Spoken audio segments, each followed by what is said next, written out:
All right. Hi, everybody.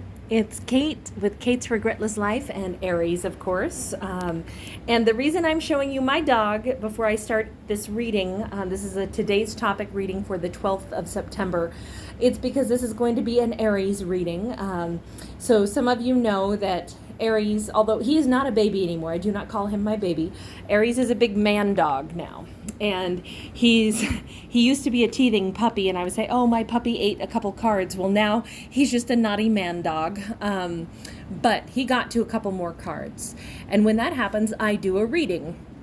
So that is what we're doing today. Now, this reading's going to be a little bit different because he got to 3 different decks. He didn't do much damage on this particular one. This is one of my own decks, but he actually made off with the entire deck of cards, and I wrestled them away from him. And then I just shuffled one out of it since he had selected that. And he did that today. The rest of these he actually chomped on earlier on in the week. I think it was like Monday. So I'm just now getting around to doing this reading. So here's the thing. We're going to go into some, there's actually a lot of symbolism in this reading, so bear with me, because this reading will probably have different significance for a lot of different people, but it'll probably be highly specific if it does resonate with you in any particular way. So here's my snapshot of all of this. This is a reading very much about what is coming next for you. But we actually first begin with what we need to let go of. So 10 of Wands here. 10 of Wands is, in this deck, I always view this as we have to just release our own, I'm going to say our own irritation with ourselves. We can, if we lay down those heavy burdens, you see he's bent over carrying them, they weigh so much. He could just rush and run lightly up those steps and get to that castle to see what's inside the castle. There's no reason to carry all of those anymore. He's already arrived at his destination. So some of you, believe it or not, you're already there. This is a card of completion. 10s are always a number of completion. This is where we've completed a journey, and the only thing we have left to do is forgive ourselves. And actually not even forgive ourselves, but instead, do you notice how these wands are actually really beautiful, right? They're very ornate.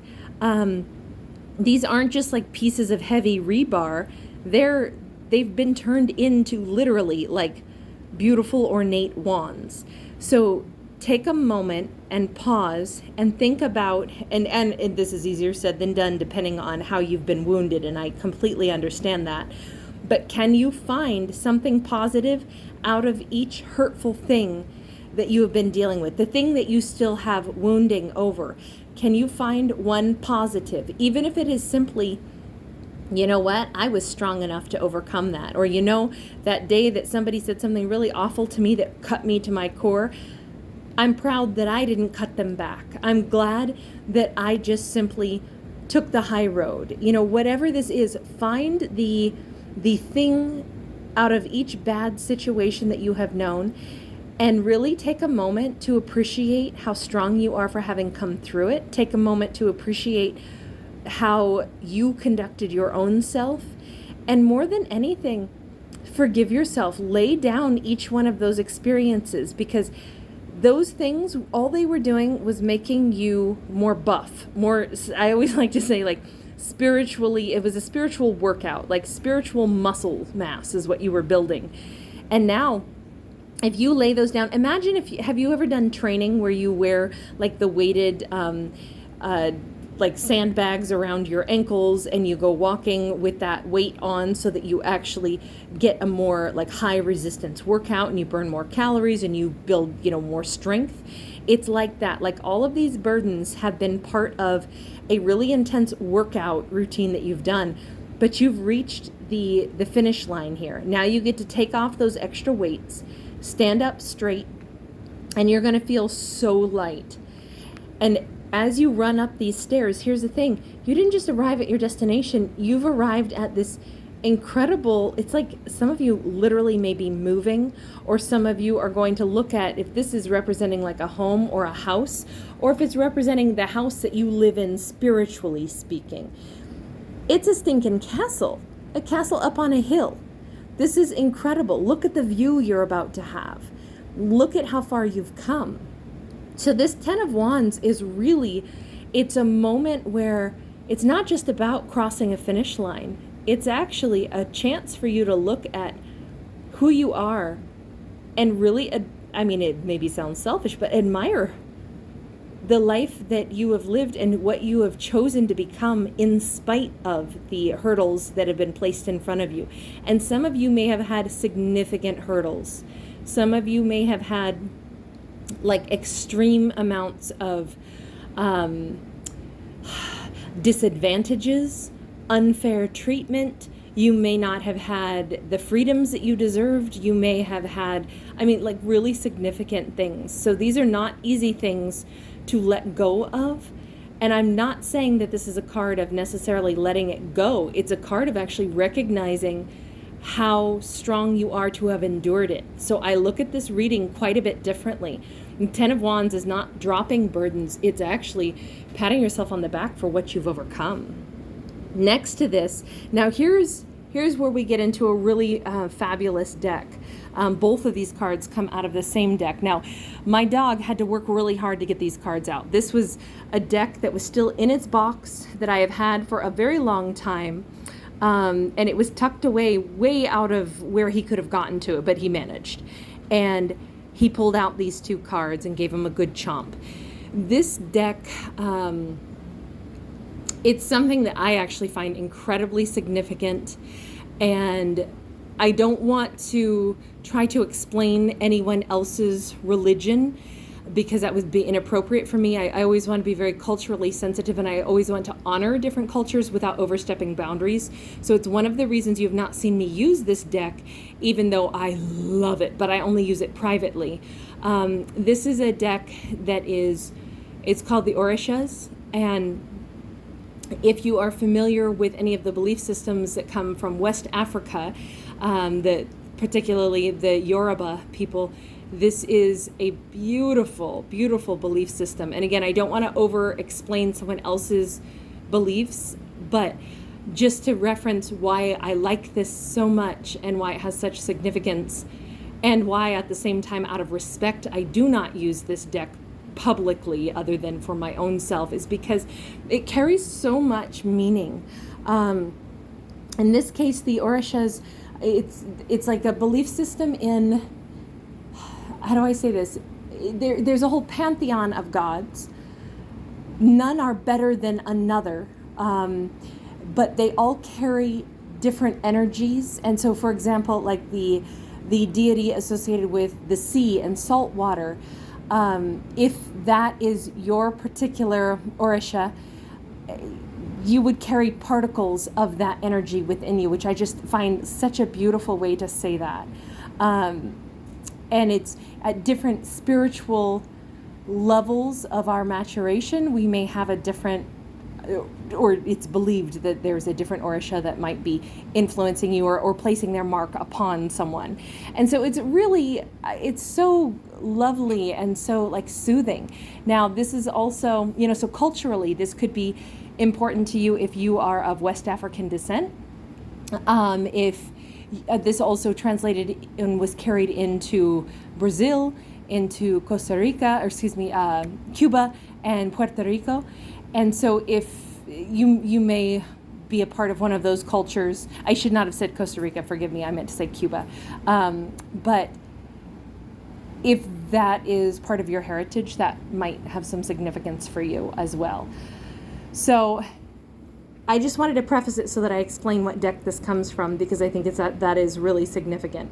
So with this 9 of Earth, this would normally be the 9 of Pentacles in another deck, which is a card of like independence. And that is still true in this deck as well, but it carries, I think, a more fleshed out explanation. So we see this woman, and she has chosen to be single and solo. She's chosen to turn her back on what is most likely like insincere or unsatisfying relationships or individuals that were not actually contributing to the value of her experience or her life. So she chooses, and it's, let me put it this way, it's choosing because you have respect and pride in your own self.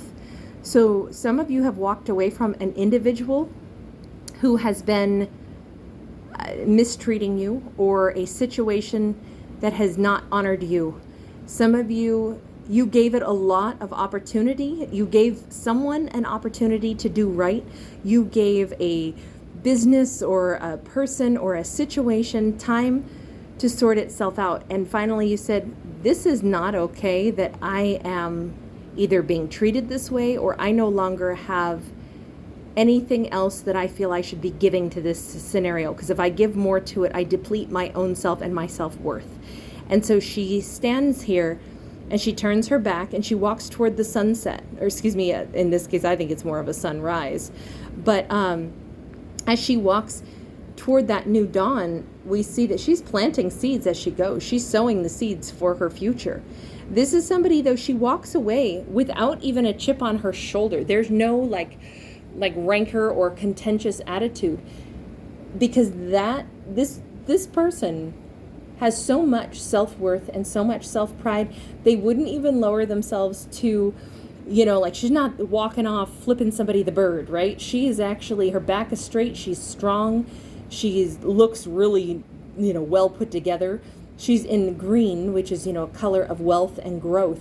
All she has done is grown from the situation. And although the path ahead might be a little uncertain, and although she has a basket of seeds, that's it. That's what she's got, is a walking stick, or in this case, maybe not just a walking stick, but something that she can use like a hoe to hoe the rows so she can plant her seeds. That's all she needs. Basically, with every step she takes, she is creating the next phase of her life. And she does it with no one's help, and she does it without anyone else's input. This is somebody who is so strong. Now, here's the interesting thing. The next card is very different. Still comes from the same deck, but this is Fairies and Sylphs. And so a sylph is not just a spirit, but it's also the name given to the real blue-green hummingbird. The male of that variety has I think it's like a forked tail. So some of you may be having like hummingbirds that pop up, but this is really significant about the way in which you connect to the guides. This is your precognition kicking into high gear. Do you notice how she's looking? The fairy is looking right down at what is the missing left corner. Obviously, Aries put a few puncture marks in this card as well, but he took off that entire left corner. She's staring right at the piece that's missing, almost like that was the part that you needed to leave behind. That's the thing that, if there is a little piece of your life that is missing right now, that's the part that's going to be restored and repaired.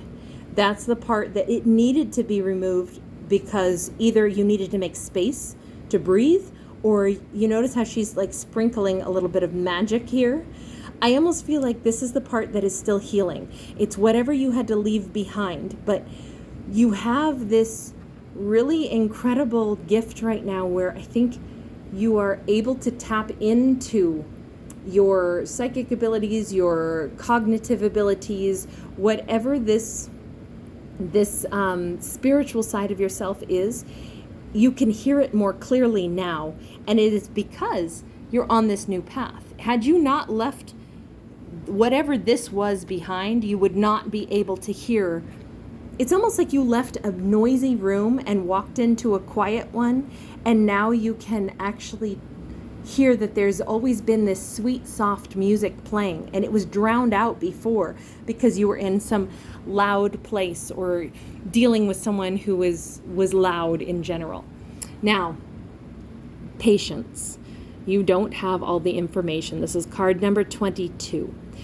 So this is out of one of my personal decks. Now, this is actually, what's interesting is that this deck of mine, my Gentle Heartbeat deck. I created this deck. It's all my photography and writing, but I created this deck because I wanted to make a deck that was all focused on flowers, because to me this represents relationships. Flowers represent relationships and the different stages of them. So sometimes we have something that can be planted and that has long-term potential, right? But we always have to nurture it. You can't plant flowers and then not think that you don't need to weed them, water them, and give them nutrients from time to time. So that would be the idea that, hey, we could have this long-term romance, right?